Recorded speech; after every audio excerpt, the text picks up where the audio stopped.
Party leaders and rank-and-file senators spent all day Sunday haggling over a deal to reopen the government, but Washington's painful shutdown will nonetheless drag into day 3.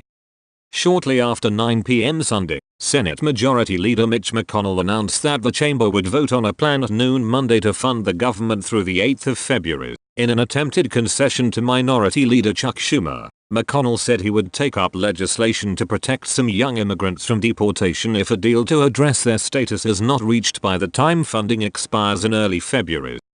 But Democrats were not ready to call it a deal, even as McConnell implored the Senate to vote Sunday night to reopen the government. The shutdown should stop today, he said. Schumer said further negotiations were needed and spurned McConnell's request, pushing a vote until Monday, when hundreds of thousands of federal employees will be furloughed. Talks will continue, but we have yet to reach an agreement on a path forward that would be acceptable for both sides, Schumer said. The vote Monday is expected to fail absent further progress between the two party leaders before then. Senate Republicans will have a conference meeting at 11 a.m. Monday to discuss the state of play, aide said.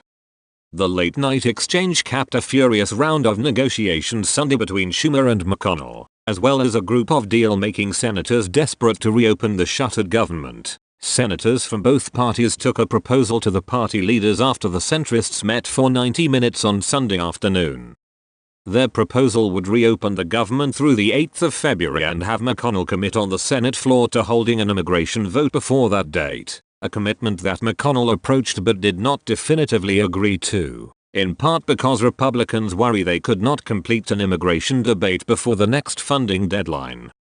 Keeping the shutdown going given McConnell's stated goal of an immigration vote would be counterproductive, said Sen. Lindsey Graham as the Senate adjourned for the night. As for Democrats' push for a more firm immigration commitment from the GOP leader, Graham suggested McConnell's Sunday night statement would have to suffice. I assume if we get a deal, it will be more formal. Sen. Jeff Flake, who along with Graham is meeting with roughly 20 senators in both parties, said he hoped the group would meet again. After not speaking on Saturday, McConnell and Schumer met privately for more than 30 minutes on Sunday. Schumer, however, did not talk to the president, an aide said. Flake said the Senate needs to move independently of the White House at this point to resolve the confrontation that's produced the first shutdown in more than 4 years. The important thing is breaking with the White House on this and not relying on the White House to give its approval, Flake said.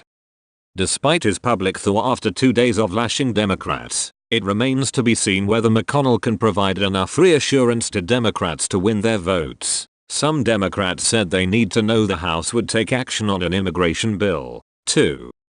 We have to have in our own mind some way to ensure that the House feels the need to bring up the issue as well, said Senate Minority Whip Dick Durbin.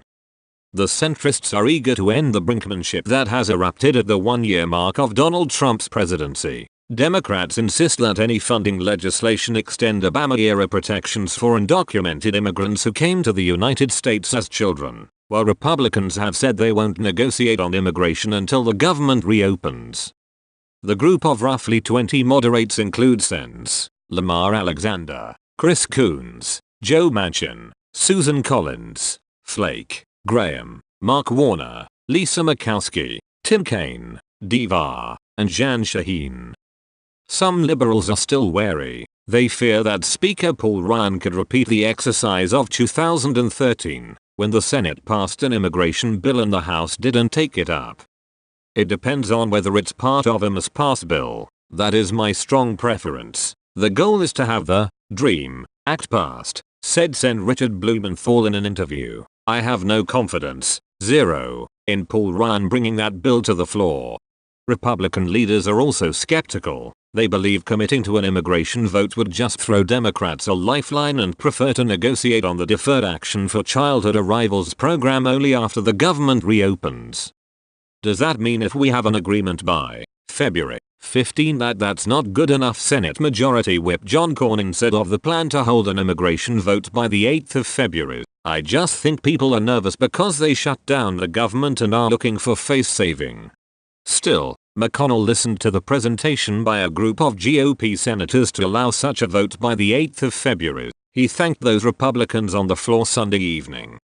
So far, House Republican leaders have rejected the idea of committing to holding an immigration vote on the House floor and are refusing to negotiate on anything beyond a 3-week continuing resolution. Ryan said Sunday the House will accept a short-term bill through the 8th of February but will commit only to an immigration bill that the president supports to fix this problem. Lawmakers had hoped to reach a deal before Monday, when federal employees would normally return to work, to lessen the impact of the shutdown. Though negotiations in the Senate gained some traction, both parties continued to execute their public relations strategies. Democrats blasted Trump, blaming him for walking away from an immigration deal with Schumer on Friday that they say could have prevented the shutdown.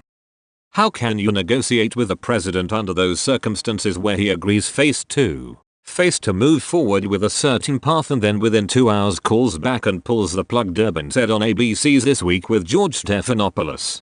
Schumer offered Trump support for the border wall in exchange for a deal to protect the nearly 700,000 so-called dreamers facing deportation. But since then, Republicans and Democrats have publicly sparred over whether Schumer was offering full funding for the wall or not. Republicans, meanwhile, accused Democrats of taking hostages in order to strong-arm the GOP into an immigration deal that has eluded Congress for years. This is the Democrats trying to hold our military hostage for an issue that has been with us for decades, House Freedom Caucus Chairman Mark Meadows said on ABC. I think we need to resolve it. The president wants to resolve it, but you don't do that in the middle of a shutdown. But even Republicans seemed uncomfortable defending a Trump campaign ad saying Democratic leaders would be complicit in murders committed by undocumented immigrants during the shutdown. Republican leaders know they will need Democratic cooperation to break the shutdown logjam. I don't know if that's necessarily productive, Ryan said of the Trump ad. So far, Trump has not called for a meeting with the big four congressional leaders, McConnell, Schumer, Ryan and House Minority Leader Nancy Pelosi, and Republicans on the Sunday news shows gave no indication he would do so. But White House Legislative Affairs Director Mark Short said Trump has been in touch with GOP leaders throughout the weekend. The president has been involved, Short said on NBC's Meet the Press. Yesterday he was speaking to Leader McConnell, Leader Ryan. He also spoke to Kevin McCarthy,